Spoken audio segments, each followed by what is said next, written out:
السلام عليكم. لا تنسوا الإعجاب بالفيديو والاشتراك في القناة تشجيعا لنا لنستمر بنشر المزيد إن شاء الله. إن أعجبك الفيديو لا تنسى الإعجاب والاشتراك في القناة.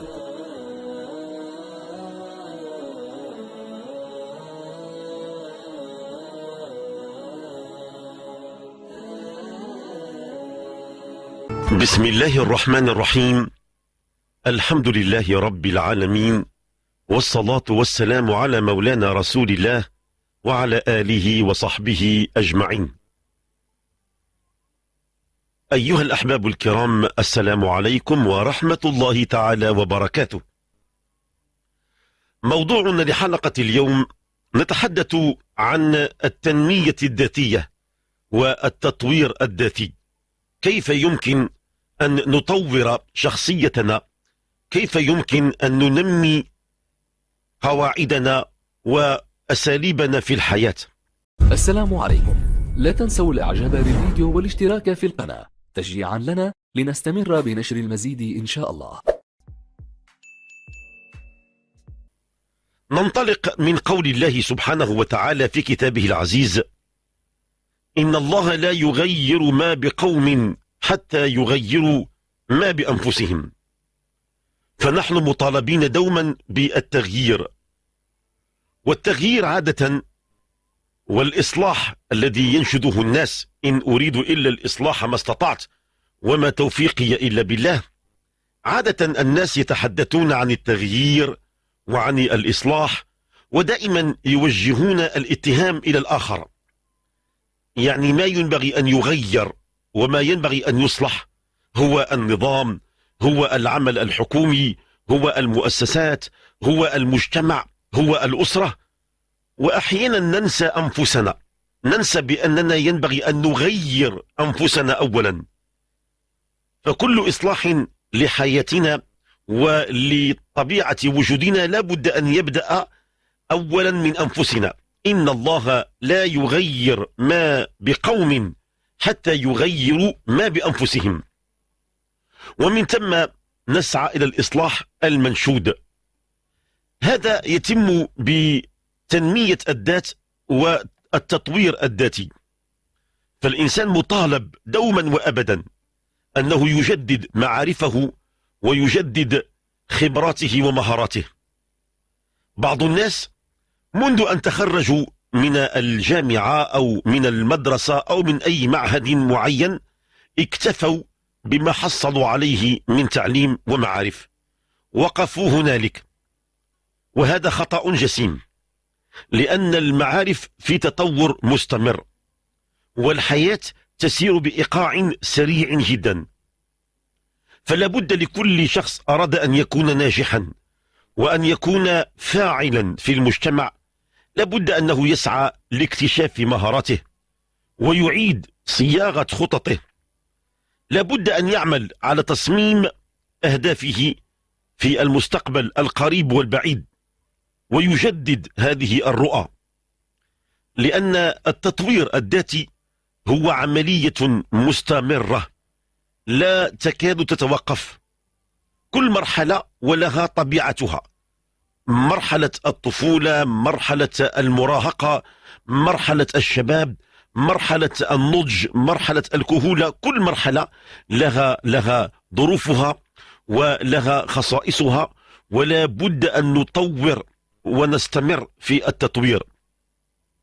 غاية الإنسان هو أنه يصل إلى أهداف منشودة، ولا بد لكي يصل. النيات الحسنة هي أمر ضروري، فإنما الأعمال بالنيات، لكن هذا لا يمنع بأن الإنسان عليه أن يتخذ مجموعة من الوسائل والخطط لكي يصل إلى المستوى المطلوب. وهذا لا يقتصر فقط على التحصيل الدراسي والدرجات العلمية أو المستوى الوظيفي. هذه كلها تسمى مؤشرات نسبية. فلا بد أن الإنسان يضع خطط جديدة. إذا لم تضع خططا جديدة لحياتك اعلم بأن الآخرين سوف يتحكمون في حياتك.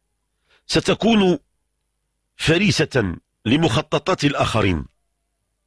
هذه قضية جوهرية.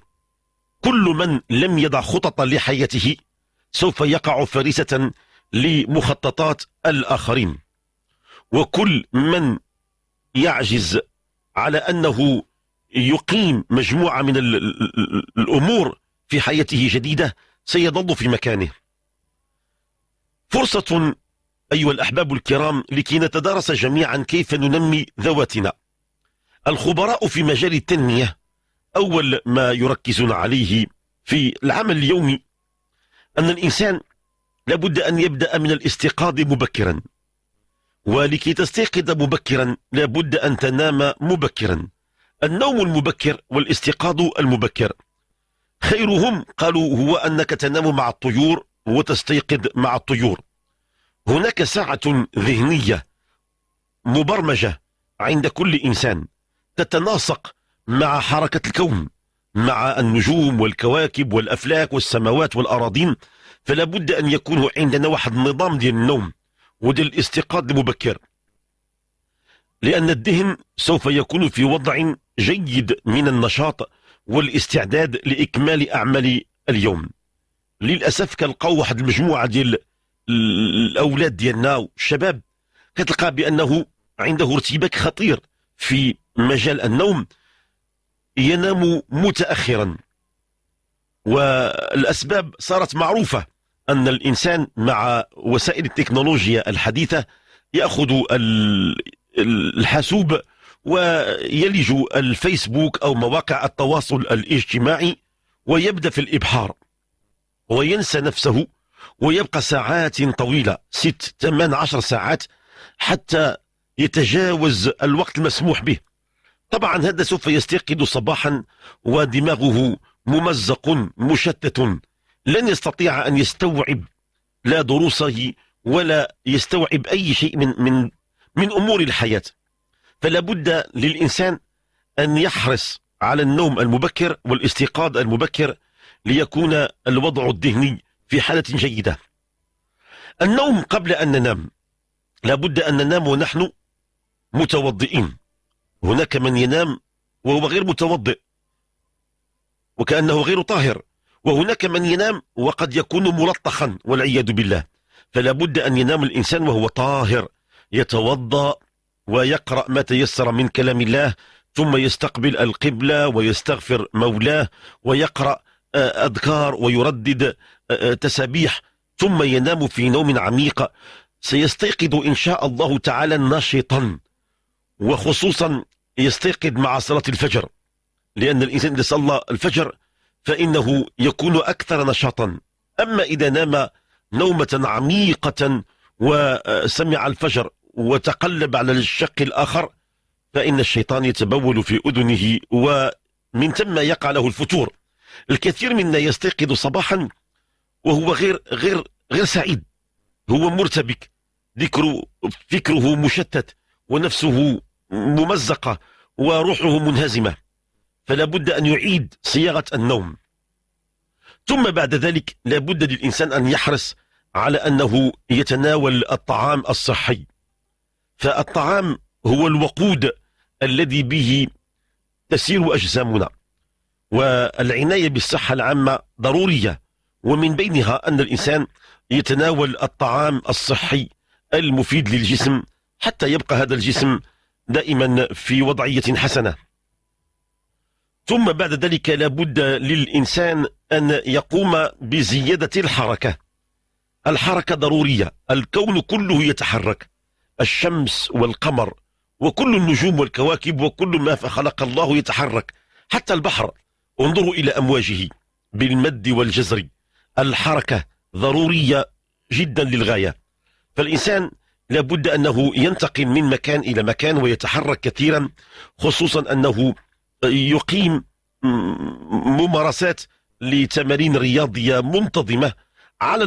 على الأقل أن الإنسان يذهب إلى المسجد 5 مرات في اليوم.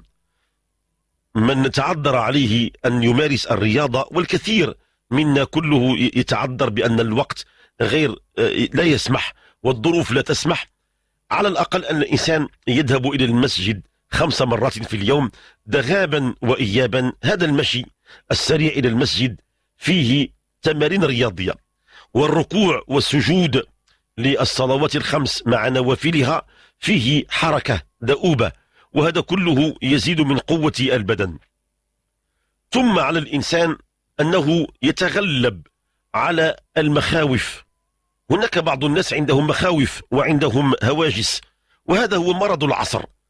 معظم الناس يعانون من الوسواس القهري، يخافون من أشياء غريبة ومجهولة. ومن بين الأمور التي تبين أن الإنسان مضطرب أنه لا يستطيع أن يتكلم ويتحدث أمام الآخرين. إذا تكلم يرتبك، ويشعر بأنه دائما مقيد، ويشعر دائما بأن صدره ضيق. لابد أن نتغلب على هذه المخاوف، وأحسن طريقة لكي نتغلب عليها سهلة جدا، وهي أن الإنسان يحرص على الخشوع في صلاته. لما تخشع في صلاتك ولما تقرأ كلام الله سبحانه وتعالى يعطيك شجاعة ويعطيك قوة أمام الآخرين، لأنك لما تخشع في صلاتك فإنك تخاف من الله سبحانه. ولما تقرأ كتاب الله بتدبر وتمعن فإنك تخاف الله تعالى، فخوفك كله الذي بجسمك يصير نحو الله تعالى، فلا يبقى عندك خوف من الخلق. فالإنسان الذي لا يوجه الخوف الذي بذاته نحو ربه ونحو خالقه فإنه سوف يخاف من الخلق. إذا وقف أمام أي مسؤول، وقف أمام شرطي، أمام مسؤول في الدولة، أمام قاضي، أمام قائد، وقف أمام رئيس في العمل، يشعر بالخوف. المرأة إذا وقفت أمام زوجها، الابن إذا وقف أمام أبي، الخوف القاتل. وهذا الخوف كلنا يسكننا، لكن ينبغي أننا نفرغه. متى نفرغه؟ لما نكون في الصلاة نخاف من الله، نقرأ القرآن بخشوع خوفا من الله، أكون أمام شهوة، أمام لذة محرمة فأمتنع خوفا من الله. فكل كمية الخوف التي عندي أكون قد صرفتها. أما الذي لا يخاف من ربه تبقى تلك الكمية بداخله، ومن ثم سوف يخاف من الناس، ويخاف من الظلام، ويخاف من الأشباح، ويخاف من المستقبل، ويخاف من الفقر، ويخاف من المرض، ويخاف من نفسه. فلا بد أن نتغلب عن هذه المخاوف. ثم بعد ذلك لا بد للإنسان أن يقلع عن العادات السيئة التي قد تعرقل نمو ذاته وتطورها. هناك عادات سيئة الناس ربما يقعون فيها، منها مثلا التدخين. هل هناك عاقل في عصرنا هذا يعقل بفكره ويعلم التقارير الطبية ولا زال يدخن؟ التدخين ألم يعلم بأن فيه أمراض وأسقام وعلل كثيرة؟ بل أكثر من هذا، منهم من يتجاوز التدخين فيذهب إلى عادات أخرى أسوأ، كأن يستعمل مخدرات من الشيرة، أو يستعمل الشيشة، النرجيلة، أو يستعمل أشياء أخرى، ربما قد يصل إلى السكر والعربدة. كل هذا عادات سيئة ولا بد من الإقلاع عنها. العاقل هو الذي يعلم بأن التقارير الطبية تفيد بأن كل هذه الشؤون فيها مضرة للجسم، ومضرة للصحة، ومضرة للمال، ومضرة لمن حولك، تضر نفسك وتضر الآخرين. فالعادات السيئة لابد أن نقلع عنها: التدخين، الكسل، والجلوس طويلا في المقاهي، جلوس طويلة لساعات طويلة لقضاء ليس هناك قضاء أي شيء، فقط مجرد لتوزيع اللغو والكلام في شؤون الخلق وشؤون الناس. ثم الذي يضع فترات طويلة للنوم، ينام بالليل وينام بالنهار، دائما نائم، دائما يخلد إلى النوم، يعشق السرير. هذه عادات سيئة لابد أنه يتخلص منها الإنسان. وكذلك لابد لكي نطور أنفسنا وننمي ذواتنا لابد أن نتجنب الأشخاص السلبيين، أشخاص الذين يحيطون بحولك، إما أصدقاء في العمل، وإما زملاء في نادي أو في جمعية أو في أي مكان. أصدقاء سلبيين دائما تجده عنده إحباط ودائما عنده قلق، ودائما حديثه كله في شكاوى، رؤيته للحياة سوداوية. تجده ربما قد يكون وصل إلى الطلاق، تزوج ولم يفلح فصار مطلقا، فيطلق أحكام على كل بنات حواء بأنهن ما يسووا وما يصلحوا. أو العكس، امرأة مطلقة تجدها عندها إحباط وتقول بأن الرجال كلهم ظلمة. شكل صورة سلبية، هذا محبط، هذا إنسان عنده رؤية سلبية. وقد يكون هناك من هو محبط في العمل، أنه لم يجد عمل، أو أنه كان يعمل ثم فصل عن عمله وعنده عراك مع من حوله، فهو تجده دائما يتحدث عن أشياء كلها سلبية، كلها سوداوية. وهناك من عنده مشكل حتى مع المجتمع، وهناك من عنده مشكل مع النظام ككل، ودائما يتتبع الزلات ويتتبع الانزلاقات، وحديثه عن الأزمة، وحديثه عن أن الدنيا تسير نحو الفناء، والمجتمع يسير نحو الخراب، والحكومة تسير نحو الإفلاس. كلامه كله هكذا. مثل هؤلاء الأشخاص احرص على أنك تتجنبهم لأنهم سلبيين. ابحث عن المتفائلين. المتفائل الذي حتى ولو وقعت له هزيمة أو وقع له انكسار أو خسارة، فإنه يقول لك غدا يصبح يوم جديد، غدا تشرق شمس جديدة، غدا نبدأ من جديد. وتجده دائما متفائل، وتجده دائما يفكر رؤية مستقبلية، وتجده يلتمس الأعذار للآخرين. كل فئة عندها مشكل يلتمس لها عذر، لأن ظروفها والأوضاع المحيطة بها ربما كانت سببا فيما آلت إليه أمورها. فتجنب الأشخاص السلبيين وابحث عن المتفائلين. ثم لابد أننا نتعلم من أخطاء الماضي. فالخطأ هو طبيعي، الخطأ بشري، ليس عيبا أن أخطئ، وليس عيبا أنني أسقط، ولكن العيب أنني لا أتعلم من هذه التجربة. فلا بد أن أجدد معارفي وأجدد مهاراتي حتى أستمر إلى الأمام. من بين الأمور التي ينصح بها خبراء تنمية الذات وتطوير الذات، أن الإنسان عليه أن يخصص فترة من يومه للقراءة. الكتب والمؤلفات هي مصدر غني لكي تتعلم من خلالها الحكمة، تتعلم من تجارب الآخرين. كلما قرأت المزيد من الكتب كلما زادت الحكمة التي تكتسبها. فحتى إن بعض الخبراء يقول لابد أن تقرأ على الأقل كتاب كل أسبوع تقرأ كتاب. أما المجتهدون فإنهم يقرؤون كتابا يوميا، في كل يوم يقرؤون كتابا، وينوع كتب في علم النفس، كتب في علم الاجتماع، كتب في علوم الأدب، كتب في الاقتصاد، كتب في القانون، كتب في الفكر والحضارة، كتب تتكلم عن المستقبليات، كتب التاريخ، كتب الجغرافيا، كتب كثيرة متعددة. وأعظمها وأكرمها كتب الدين، الذي يتعلم الدين، لأن الدين هو خطاب إلهي، هو رب السماء يخاطب الخلق ويعطيهم المفاهيم الصحيحة ويعطيهم المعطيات الأساسية في حياتهم. فلا بد أن تقرأ يوميا. حتى إن الخبراء يقولون بإمكانك أن تنسى وجبة اليوم، لكن لا تنسى أبدا قراءة كتاب اليوم. ممكن أن تنسى وجبة اليوم، ممكن غير ممكن أن تنسى الوجبة، الإفطار أو الغداء أو العشاء، لا يمكن. لكن هكذا إذا كان الطعام أساسيا فإن القراءة هي أكثر وأهم وأفيد للنفس. ولا بد أن الإنسان يوسع مداركه ويتعلم لغة جديدة، على الأقل لغة إضافية جديدة، لكي تكون عندك حياة حقيقية، وعندك رؤية متسعة وأفق بعيد. لا بد أن تكون عندك لغة بالإضافة إلى اللغة الأم التي تتحدث بها وتتكلم بها مع من حواليك. لا بد أن تكون عندك لغة أجنبية ناجحة، لأن تساعد على توسيع شبكة العلاقات الاجتماعية، خصوصا إذا قمت بالسفر أو ممكن أنك تسافر عبر النت، تسافر وأنت في مكانك وتتحدث مع أمم وحضارات وثقافات وديانات مختلفة، ويكون عندك مدارك واسعة.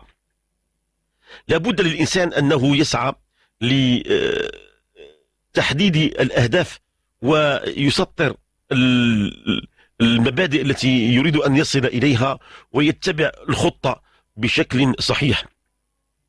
أحيانا نجد بعض الناس محبطين ونجدهم يقولون هذا كلام نظري ولكن الواقع شيء آخر. نقول أيها الأحباب الكرام، اعلموا أن ما يحدث لنا من أحداث ليست هي التي تقرر مستقبلنا. الأحداث هي دائما تسري، فغدا إن شاء الله هناك أحداث مبرمجة مقدرة علينا، فما علينا إلا أننا نستلمها. ما الذي يؤثر في نفسيتك؟ ليس هو استقبال الأحداث، ولكن كيف تستجيب أنت للأحداث، بمعنى ردة فعلك اتجاه الأحداث. الكثير من الناس ربما قد يتكلم بأنه ما عنده زهر، وأنه الوضع التي وضع فيها هي لا يحمد عليها ولا يحسد عليها. نقول كلنا تقع لنا أحداث، ما في إنسان على وجه البسيطة إلا وعنده أحداث، لكن ما الفرق بين الإنسان الناجح والإنسان المحبط؟ وهو في رؤيتنا للأحداث وردة فعلنا لها وكيف نستجيب لها. لابد أن يكون عندك واحد ردة فعل إيجابية حتى تستمر دوما وأبدا، وبالتالي تكون ناجحا. فالنجاح ليس مجرد وهم أو مجرد عملية سحرية. النجاح هو رغبة في الوصول، وأنك تحسن التواصل وتحسن تطبيق الأهداف المطلوبة. ثم لا تتمنى أن تكون الأمور أسهل وتصبح أسهل، لا، دائما تمنى أن تصبح الأمور أفضل. السهولة ممكن أننا ندركها، لكن الأفضلية هي الأساس. ثم لابد أن الإنسان أنه يبذل وقت لتطوير نفسه، يتعلم أن يعمل على نفسه. الكثير منا يعمل على رصيده المالي، يحاول أن يضاعفه، أو يعمل على أن يقوم ببنايات ويقول بميدان فلاحي أو أي علاقات في المجتمع، ولكن ينسى نفسه. فعليك أن تعمل على تطوير نفسك أكثر مما تعمل على تطوير مهنتك والحياة العامة. فحينما نبذل مجهود مضاعف فسوف نحصل على معيشة حسنة وعلى معيشة طيبة.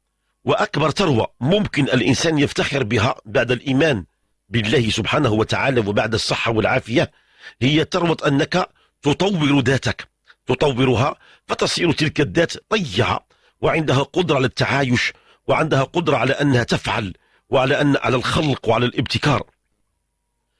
ولاحظوا بأن بعض الموظفين وبعض المستخدمين يستاءون من عملهم. الكثير في أي قطاع يشعر بأنه مستاء، ربما لأن الأجرة التي يتقاضاها يقول هي أقل مما ينبغي أن أخذه، ورب العمل ربما يقول بأنك أخذت أجرة أكثر مما تستحق لأن المردودية ضعيفة.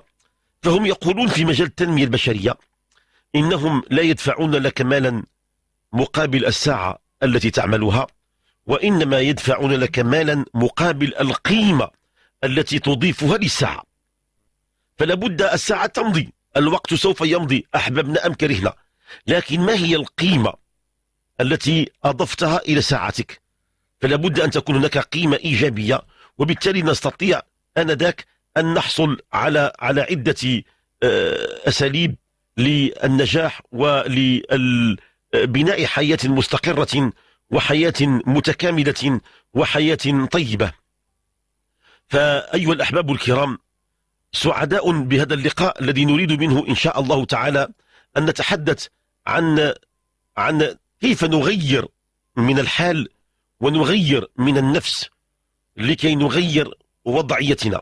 فالتغيير يبدأ أولا من الذات، يتغير من النفس، لقول الله تعالى إن الله لا يغير ما بقوم حتى يغيروا ما بأنفسهم. السلام عليكم، لا تنسوا الإعجاب بالفيديو والاشتراك في القناة. تشجيعا لنا لنستمر بنشر المزيد إن شاء الله.